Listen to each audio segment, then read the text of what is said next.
नमस्कार, news update में आपका स्वागत है। मैं हूं आपके साथ कमलेश्वरी साहू। चलिए रुक करते हैं खबरों की ओर, जहां गोरखपुर में सीएम योगी आदित्यनाथ ने भगवान भोलेनाथ को अति प्रिय सावन माह के तीसरे सोमवार के पावन अवसर पर मानसरोवर मंदिर में विधि विधान से भोलेनाथ की पूजा की। इस दौरान रुद्राभिषेक कर सभी भक्तों और चराचर जगत के कल्याण की प्रार्थना भी की।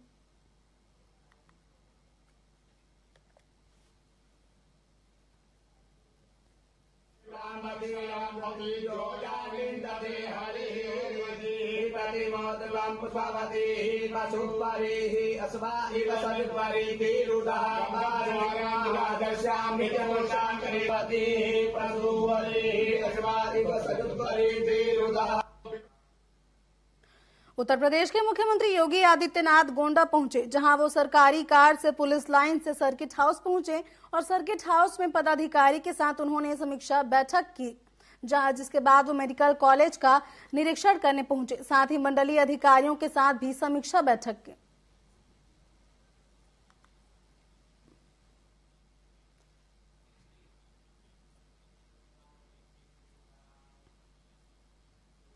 प्रदेश कार्यकारिणी की बैठक में अनुप्रिय पटेल का बयान सामने आया है, जिसमें उन्होंने आरक्षण का मुद्दा उठाया और कहा कि सरकारी विभागों में आउटसोर्स पर की जा रही भर्तियों में आरक्षण जरूरी है। समाज का विकास बिना जाति जनगणना के संभव नहीं है और जनगणना के मुद्दे पर सहयोगी दल बीजेपी के लिए मुसीबत खड़ी किया। साथ ही न्यायिक सेवा आयोग का गठन हो और न्यायपालिका में समाज के सभी वर्ग को प्रतिनिधित्व मिलना चाहिए। देखिए, आउटसोर्सिंग के जरिए जो चतुर्थ श्रेणी के कर्मचारी हैं, उनकी भर्तियां जो हो रही हैं, उसमें आरक्षण के नियमों का कहीं पालन नहीं हो रहा है। चतुर्थ श्रेणी की जो नौकरियां होती थी, उसमें मुख्य रूप से जो वंचित वर्ग है, जो दबे कुचले वर्ग के लोग हैं, उनको इसमें भर्तियां मिलती थी। अब जब आउटसोर्सिंग के जरिए ये भर्तियां हो रही हैं और आरक्षण का उसमें कोई नियम लागू नहीं है, तो छोटी मोटी एक क्लास 4 की नौकरी पाने का भी जो एक गुंजाइश होती थी दबे कुचले वर्ग के पास, वो खत्म होती जा रही है या कहिए हो गई है। तो इसलिए हमारी पार्टी ये चाहती है कि आउटसोर्सिंग की प्रक्रिया के जरिए जो भर्तियां हो रही हैं, उसमें जो आरक्षण के नियम है उसका पालन होना चाहिए। सीतापुर के महमूदाबाद कोतवाली थाना क्षेत्र के सड़क हादसे का मामला सामने आया है, जहां बीजेपी नेता की गाड़ी ने कांवड़ियों को रौंद दिया, जिसमें एक कांवड़िए की मौत हो गई और 3 गंभीर रूप से घायल हो गए। वहीं घायलों को इलाज के लिए अस्पताल पहुंचाया गया और कांवड़ियों ने सड़क पर जमकर हंगामा किया।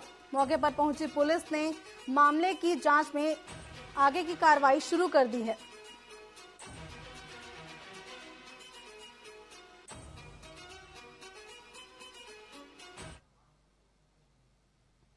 अब खबर लखनऊ से, जहां लखनऊ में संदिग्ध परिस्थितियों में एक डॉक्टर की मौत हो गई। डॉक्टर होटल के स्विमिंग पूल में बेहोश पड़े मिले और साथियों ने बेहोश देख पुलिस को इसकी सूचना दी। वहीं सीएचसी के डॉक्टरों ने उसे मृत घोषित कर दिया। बताया जा रहा है कि घटनास्थल पर मृतक के दोस्त और पत्नी भी मौजूद थे। सरोजनी नगर थाने के होटल माधव मुकुंद की ये पूरी घटना बताई जा रही है।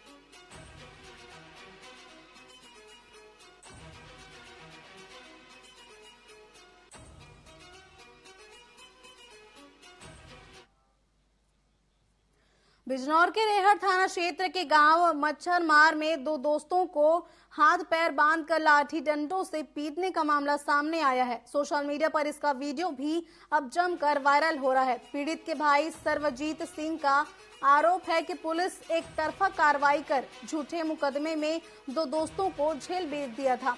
जमानत पर जेल से बाहर आए पीड़ित ने बिजनौर पुलिस अधीक्षक अभिषेक झा से इंसाफ की गुहार लगाई है।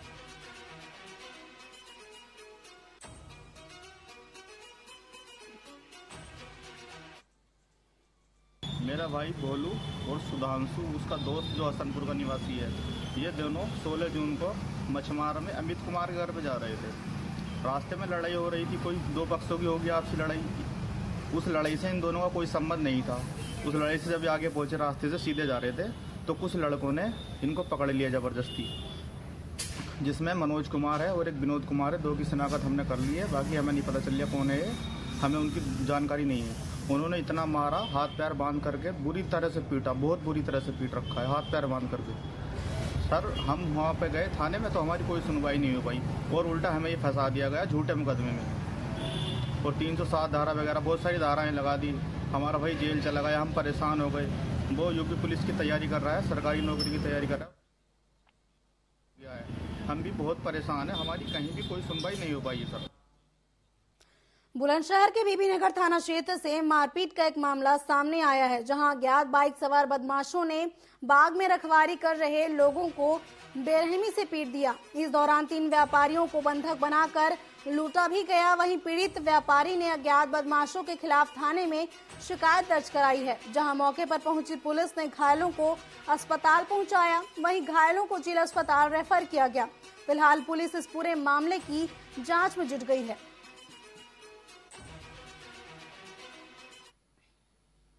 बाहर के है जी जो है झगड़ा कर रहे थे और वो वहाँ से चले गए। फिर वहाँ से आए हिंगवाड़े से बहुत रेज के आदमी 20-25 आदमी, उन्होंने जो मारपीट करी जी बहुत तगड़ी और उन्होंने इतनी हमारे जो है बेहोश कर दिए।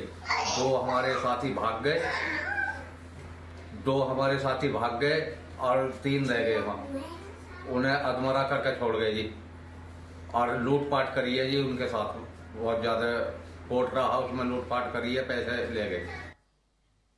कन्नौज के जिला अस्पताल में आंख के मरीजों से चश्मा बनवाने के नाम पर पैसों की वसूली करने का एक मामला सामने आया है, जहां नेत्र परीक्षण कक्ष में पैसे लेने का वीडियो भी सोशल मीडिया पर अब वायरल हो रहा है।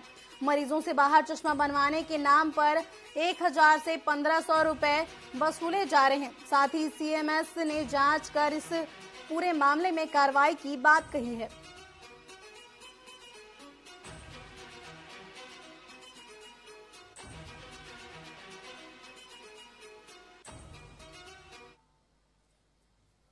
जौनपुर के बदलापुर से एक हैरान कर देने वाला मामला सामने आया है, जहां सरकारी दस्तावेज में मर चुका व्यक्ति अपने जीवित होने का प्रमाण अधिकारियों के सामने दिखा रहा है। बताया जा रहा है कि गांव की कुछ जमीन पीड़ित के नाम पर दर्ज थी। विपक्षियों ने तहसील प्रशासन के साथ मिलकर उन्हें मृत घोषित कर दिया और भूलेख कागजातों से उसका नाम काट दिया।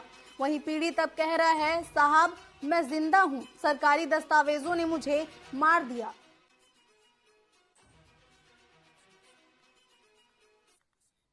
हमारे गांव भगवानपुर के प्रधान, लेखपाल, रजिस्ट्रार, कानूगो, तहसीलदार इन सब की मिली भगत से फर्जी जो है सीटू के नाम बैनामा दर्ज किए और इन्होंने जमीन पूरा बेच डाले हैं। और मैं स्वयं जिंदा हूँ साहब आपके सामने। फर्जी साजिश है साहब, पैसे के लालच में इन लोगों ने हमको मृतक दिखा दिए हैं और मृतक दिखाने के बाद सीटू, शुभम और दिनकर ये सब हमारी जमीन को बेच डाले। जब हम जेल से निकले साहब तब हमको ये पता चला कि आप मृतक घोषित हैं और मृतक घोषित होने के बाद ये जो है प्रधान, कानूगो, रजिस्ट्रार, तहसीलदार, लेखपाल ये सब मिली भगत करके और पैसे के लालच में हमको मृतक दिखा के उस आदमी को फर्जी बैनामा बना के तहत और हमारी जमीन जो है ये सीटू, दिनकर और विभव उपाध्याय ये मिल के हमारी जमीन को बेच डाले और हमको मृतक दिखा दिए कि मैं मर गया हूँ और मैं जिंदा हूँ साहब आपके सामने उपस्थित हूँ। कर्नलगंज में जिला पंचायत सदस्य नेहा सिंह ने दर्जनों बीजेपी कार्यकर्ताओं के साथ मिलकर कोतवाली का घेराव करते हुए जोरदार प्रदर्शन किया, जहां उन्होंने आरोप लगाते हुए कहा कि नगर में जमीनों का विवाद बढ़ता जा रहा है और उसी का फायदा उठाकर कुछ जालसाज माफिया किस्म के व्यक्ति अवैध वसूली कर रहे हैं। वहीं सीएम के सलाहकारों के खिलाफ मुकदमा दर्ज कर गिरफ्तारी की मांग भी की गई है।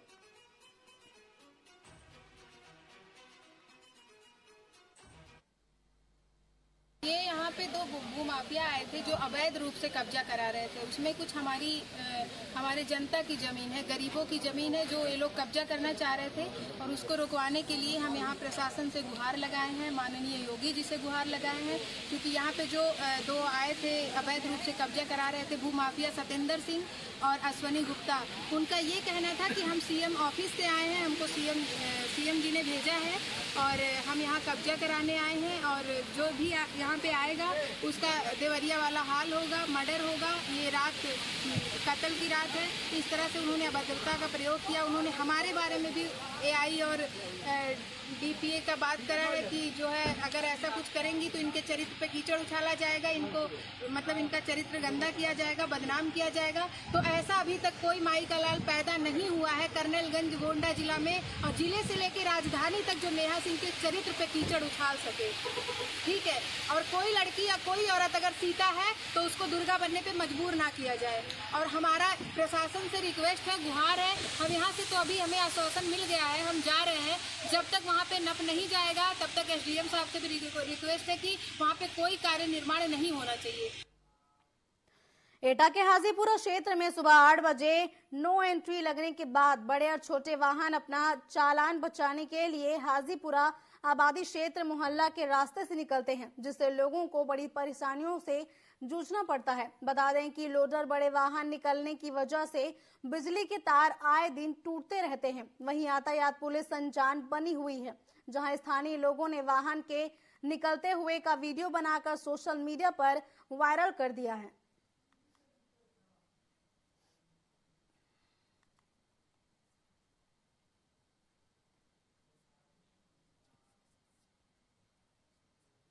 हाथरस के भारत पेट्रोल पंप पर हाई टेंशन विद्युत लाइन की करंट की चपेट में आकर 3 कर्मचारी बुरी तरह से घायल हो गए, जिसके बाद तीनों घायल कर्मचारियों को उपचार के लिए जिला अस्पताल लाया गया, जहां एक कर्मचारी की उपचार के दौरान मौत हो गई। वहीं बताया जा रहा है कि पेट्रोल पंप पर खड़े पेड़ों को काटते समय लोहे की सीढ़ी 11,000 विद्युत लाइन से जाकर टकरा गई। वहीं जिला पंचायत अधीक्षक सीमा उपाध्याय घायलों का हालचाल लेने अस्पताल पहुंची।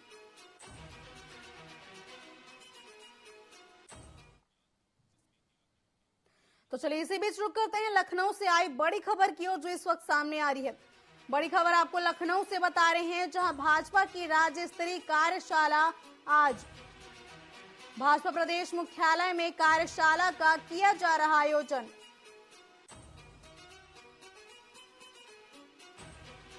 प्रदेश अध्यक्ष भूपेंद्र सिंह चौधरी और संगठन महामंत्री धर्मपाल सिंह इस बैठक में मौजूद होंगे। हर घर तिरंगा को लेकर ये कार्यशाला आयोजित की जा रही है। बड़ी खबर आपको लखनऊ से बता रहे हैं, जहां भाजपा की आज राज्य स्तरीय कार्यशाला होने जा रही है। बता दें कि प्रदेश मुख्यालय में कार्यशाला का आयोजन किया जाएगा। तो चलिए सीधे इस खबर पर जुड़ते हैं ब्यूरो चीफ आदित्य सैनी से। जी आदित्य, क्या कुछ जानकारी है? आज भाजपा कार्यालय में बैठक होने जा रही है, जिसमें हर घर तिरंगा कार्यक्रम को लेकर चर्चा की जा सकती है।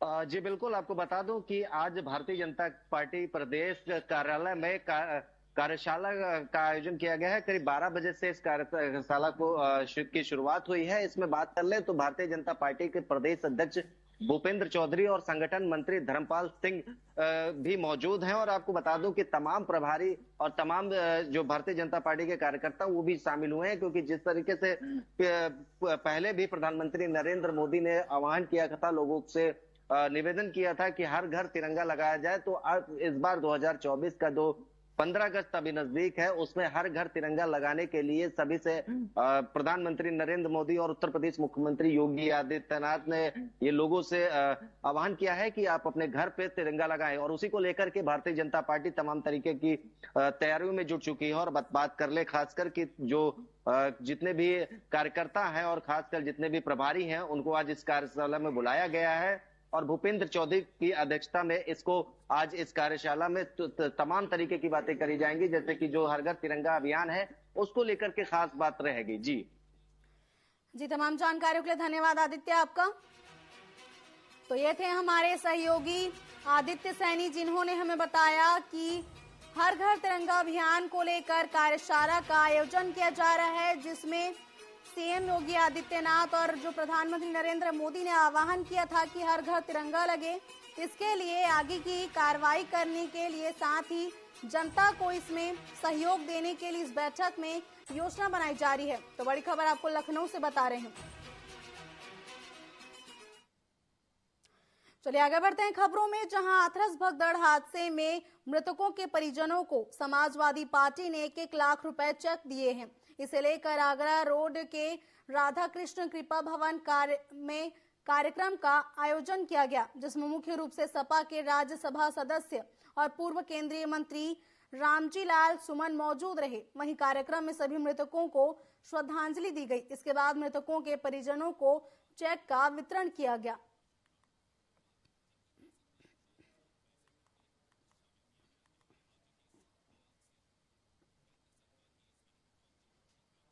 एक लाख रुपए की धनराशि कोई ज्यादा धनराशि इन लोगों के लिए नहीं है, लेकिन ये विशुद्ध रूप से मानवीय संवेदना का सवाल है।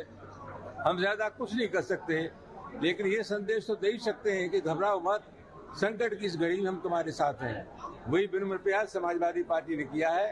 हम और हमारे साथी जो लोग हाथरस से इस हादसे में मारे गए, उनके परिवार को 1-1 लाख रुपया देने के लिए आए। महाराजगंज से गैर मान्य प्राप्त मदरसों को नोटिस भेजने के बाद जिला प्रशासन एक्शन में दिखाई दे रहा है, जहां सीएम योगी आदित्यनाथ ने फरमान जारी किया था कि सरकारी अनुमान वाले मदरसों के छात्रों को बेहतर शिक्षा देने के लिए सरकारी परिषदीय स्कूलों में शिफ्ट किया जाए। इसी कड़ी में 37 गैर मान्यता प्राप्त मदरसों का नाम सामने आया है और क्षेत्रीय खंड शिक्षा अधिकारियों को निर्देशित भी किए गए हैं।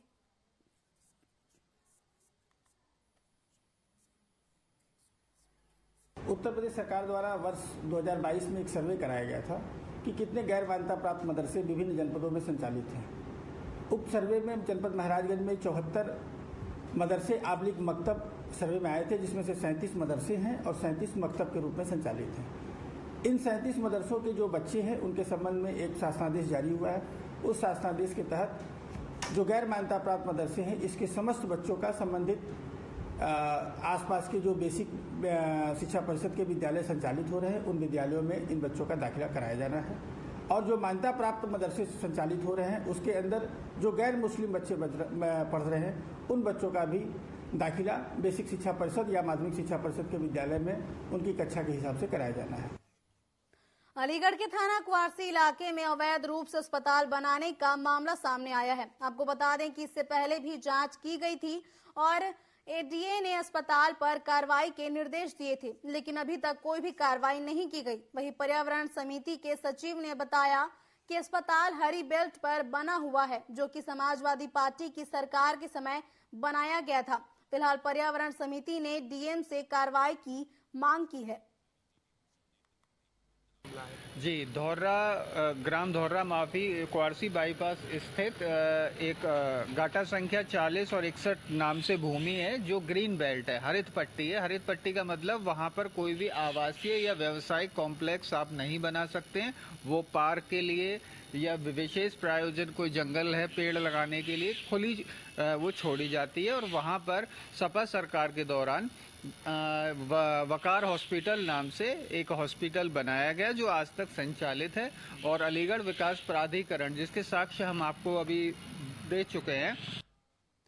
लखनऊ के गोमती नगर विस्तार इलाके में बर्थडे मना रहे युवकों पर पुलिस ने कार्रवाई की है, जहां 5 बाइक सहित एक कार सीज गई। वहीं युवक सड़क पर खड़े होकर केक काट रहे थे और हुड़दंग मचा रहे थे। जानकारी के मुताबिक गोमती नगर विस्तार इलाके में सड़क पर 1 दर्जन से अधिक युवक बर्थडे सेलिब्रेट कर रहे थे। इसी दौरान वे सभी केक काटने के बाद एक दूसरे पर केक लगा रहे थे, जिससे वहां से गुजरने वालों ने ऐतराज जताया और पुलिस को इसकी सूचना दी। पुलिस के पहुंचने पर सभी लोग भाग निकले, लेकिन घेराबंदी कर सभी को अब पकड़ लिया गया है। वहीं पुलिस पूछताछ में सभी लड़के पढ़ने लिखने वाले निकले, जिसे हिदायत देकर छोड़ दिया गया।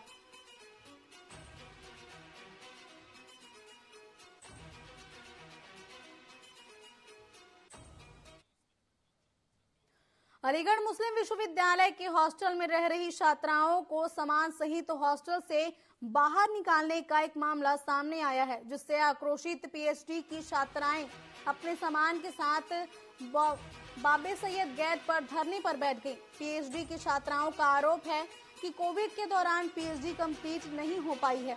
इससे एमओयू प्रबंधन 5 साल से हॉस्टल में रह रहे छात्राओं से हॉस्टल खाली करवा रही है। अब ऐसे में आधा दर्जन से अधिक छात्राएं सामान के साथ रात में धरने पर बैठ गई।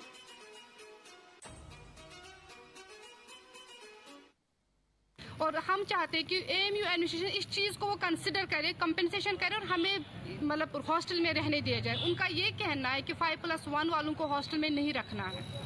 और आज हम पूरा दिन DSW, प्रोस, नैम, प्रॉक्टर हर किसी से बात किए हैं, लेकिन किसी ने हमारी बात नहीं सुनी। वो अंडरटेकिंग के पीछे पड़े कि आप लोग अंडरटेकिंग दीजिए, उसके बाद हम लोगों को एलो करेंगे हमारे रूम में।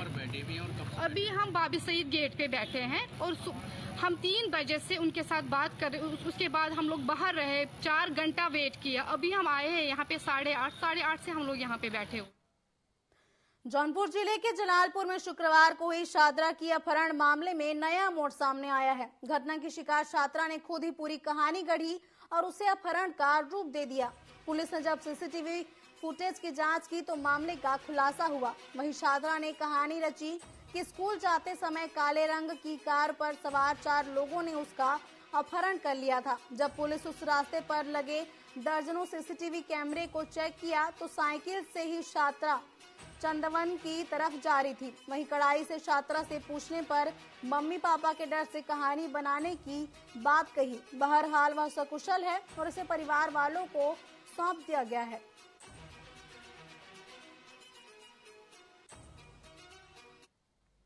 कल दिनांक 2 अगस्त 2024 को थाना जलालपुर पर यह सूचना प्राप्त हुई थी कि एक 13 वर्षीय छात्रा के कुछ कार सवार अज्ञात बदमाशों के द्वारा अपहरण कर उसके साथ मारपीट करके उसका साइकिल छीनकर उसको जनपद बनारस की सीमा में छोड़ा गया है, जिसमें प्राप्त तहरीर पर मुकदमा दर्ज करने के बाद विवेचना की गई, जिसमें कि तथ्य ये प्रकाश में आए हैं कि जो छात्रा है वो अपने परिवारजनों से किसी बात पे असंतुष्ट होकर वो अपने मर्जी से अपना घर को छोड़ करके चली गई थी।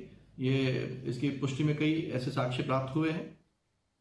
लखनऊ में व्यापारियों की समस्याओं को देखते हुए समाधान को लेकर एक आयोजन किया गया, जिसमें मुख्य अतिथि के रूप में MLC मौजूद रहे। कार्यक्रम की शुरुआत आए हुए मुख्य अतिथि को गुलदस्ता और स्मृति चिन्ह देकर किया गया।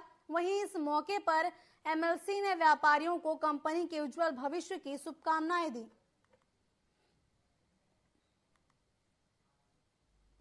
हमारा उत्तर प्रदेश से हमारा देश हो, बड़ा संभावनाओं का देश है और बड़ा नए उद्यमी हमारे साथ जुड़ रहे हैं। और इन्होंने जो बताया कि बिजनेस को और सरल सहज बनाने के लिए हम लगातार काम कर रहे हैं। मुझको लगता है रैकेट के जो मैनेजर्स हमें मिला, इनके लोगों से मिला, ये लोग बड़े सरल सहज दिख रहे हैं और मुझको लगता है ये लोग जो थोड़ा सा और सरल सहज दिखते हैं वो अच्छा से काम भी करते हैं। तो मैं पूरी उम्मीद करता हूँ ये लोग बड़े अच्छे से काम करेंगे।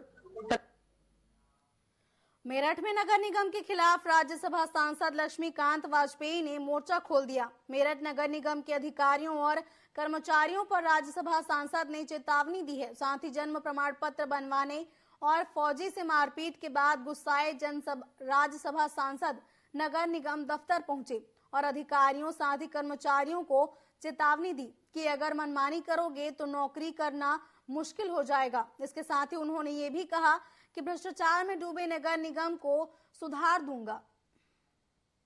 कई साल के बाद मजबूर होकर आज नगर निगम परिसर में आना पड़ा। 8-9 दिन पहले एक फौजी जन्म मृत्यु पंजीकरण के लिए यहाँ आया था और इन कर्मचारियों ने मिलकर उसको पीटा। उसकी तुरंत उसने शिकायत की। शिकायत में जांच हुई, उसने मौके पर शिनाख्त कर दिया कि ये कर्मचारी थे और अभी तक फाइल दौड़ रही है। उन कर्मचारियों के खिलाफ कार्रवाई नहीं हुई। वो फौज का सिपाही जो देश की सीमा पर हमारी निगरानी करता अपने जान दांव पर लगाकर, अगर वो आज अपने काम से आए तो उसे हम पीटेंगे। मैं उस कारण से नगर निगम परिसर में आज आया। जन्म मृत्यु पंजीकरण के भ्रष्टाचार को मैं पहले से उठा रहा हूं। ये कोई डॉक्टर है गजेंद्र जी, वो ये कहते हैं मेरा काम नहीं है, जबरदस्ती मुझसे लिया जा रहा है। मैंने उनसे कहा नहीं कर पास की काम है तो छोड़ो, इस्तीफा दो, सीएमओ की सर्विस में जाओ, यहाँ जो आएगा वो करेगा। कानपुर में बाबा आनंदेश्वर महादेव की प्रतिमा उत्सव चल रही है, जहां पर विशेष महारुद्र यज्ञ किया गया। साथ ही कार्यक्रम होने के बाद महाराज ने 21,000 रुद्राक्ष माला भक्तों को भेंट दिया। रुद्राक्ष मालाओं से बाबा आनंदेश्वर का भव्य श्रृंगार किया गया था। हरिगिरी महाराज ने बताया कि सावन का महीना बड़ा ही पावन होता है। भगवान शिव और पार्वती माता धरती पर आते हैं और उन्होंने ये भी कहा कि जो भक्त इस माह में सच्चे दिल से शिव की आराधना और पूजा करते हैं उसे मोक्ष की प्राप्ति होती है।